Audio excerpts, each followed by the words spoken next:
Myself Muzammil Ahmad Rathar, working as a vocational teacher, higher secondary school, Sanjipura. My VTP is BAble. अस्सलाम वालेकुम my dear students. जैसा कि आप सभी को पता है कि हम किन हालात से गुजर रहे हैं, लेकिन इन हालात में भी हमें अपनी एजुकेशन स्टॉप नहीं करनी है, we have to continue it. तो जो क्लासेस हमने स्कूल में पढ़ी थी उनमें हमने पढ़ा था एग्रीकल्चर फार्मिंग, एग्रीकल्चर इम्पोर्टेंस या एग्रीकल्चर एवोल्यूशन कैसे हुआ, सेटलर लाइफ में क्या इसका रोल था। उसके बाद जो टॉपिक है वो है फार्मिंग सिस्टम्स। तो फार्मिंग सिस्टम्स में बहुत सारी क्राइटेरियाज को लिया गया, उसके बाद इनको फ्रेम किया, या तो आपको on the basis of this whether you are growing it for family और सम अदर पर्पजेज। उसके बाद सॉइल फर्टिलिटी, या उसके बाद जो है लैंड कितना आपके पास अवेलेबल है। तो ऑन दैट बेसिस सबसे पहले हमें आता है कॉमर्शियल फार्मिंग सिस्टम।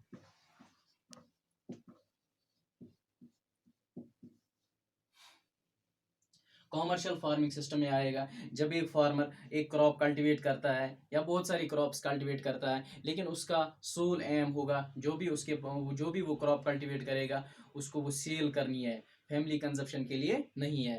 और इसमें आता है ये जो फार्मर है उसके पास जो भी टेक्निक्स अवेलेबल होंगी, मॉडर्न टेक्निक्स अवेलेबल होंगी, सिंथेटिक फर्टिलाइजर्स भी यूज़ करेगा, इसमें हाई यील्डिंग दिस वेराइटीज़ भी यूज़ करेगा, और उसके बाद जो प्रोडक्शन आएगी वो उसको बेचनी होगी। तो इसमें आपको एग्जांपल है, हरियाणा के जो लोग हैं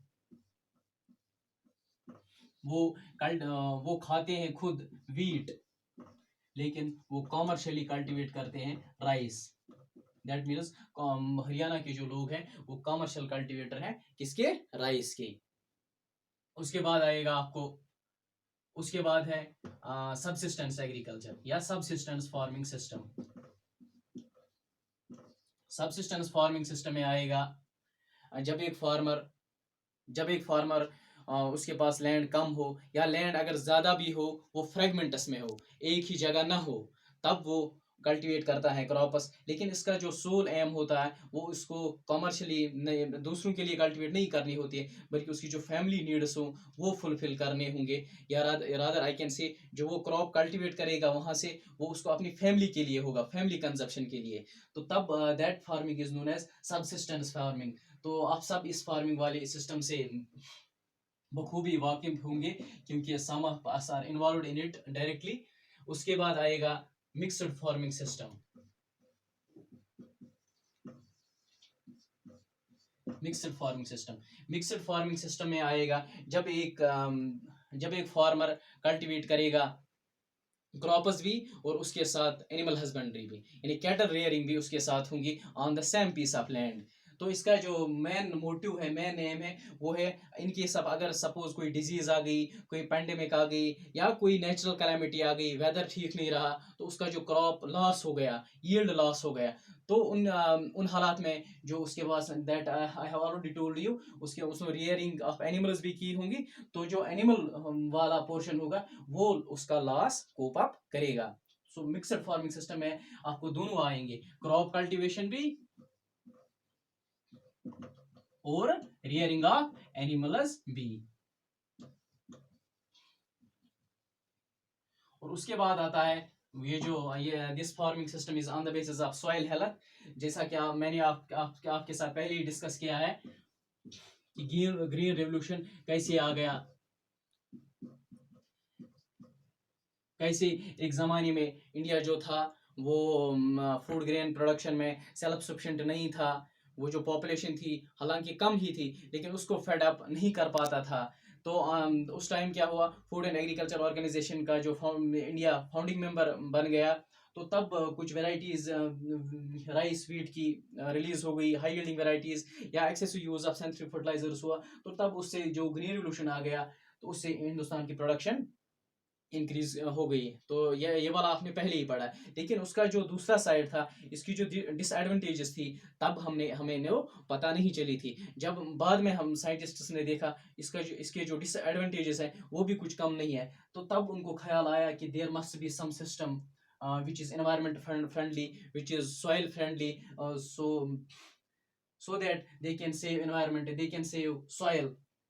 तो तब उनको ख्याल आया ऑर्गेनिक फार्मिंग सिस्टम का। ऑल्दो ये कोई नया फार्मिंग सिस्टम नहीं है, ये पुराना ही फार्मिंग सिस्टम है। इसमें क्या करता है कि एक फार्मर इसमें उसके पास जो भी मटेरियल होगा वो यूज़ करता है, प्रीवियसली स्टोर्ड मटेरियल होगा उसके पास प्रोपगेटिंग के लिए, यानी सीड्स वगैरह।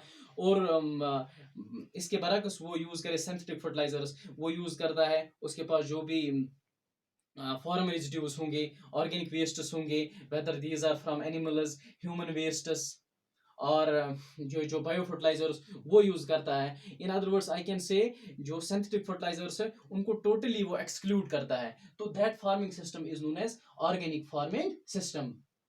तो मेन जो आपने 4 सिस्टम्स पढ़े, इसके इसके अलावा और भी कुछ फार्मिंग सिस्टम है। इंटेंसिव फार्मिंग सिस्टम है, जहाँ पे आपको लैंड कम हो लेकिन वो प्रोडक्टिव हो, वो भी इसमें आता है। उसके बाद एक्सटेंसिव फार्मिंग सिस्टम, आपके पास लैंड बहुत ज़्यादा है लेकिन वो प्रोडक्टिव नहीं है, तो आपको वहाँ हॉरिजेंटल प्रोडक्शन ज़्यादा, हॉरिजेंटली ज़्यादा जाना जाना है प्रोडक्शन इंक्रीज करने के लिए।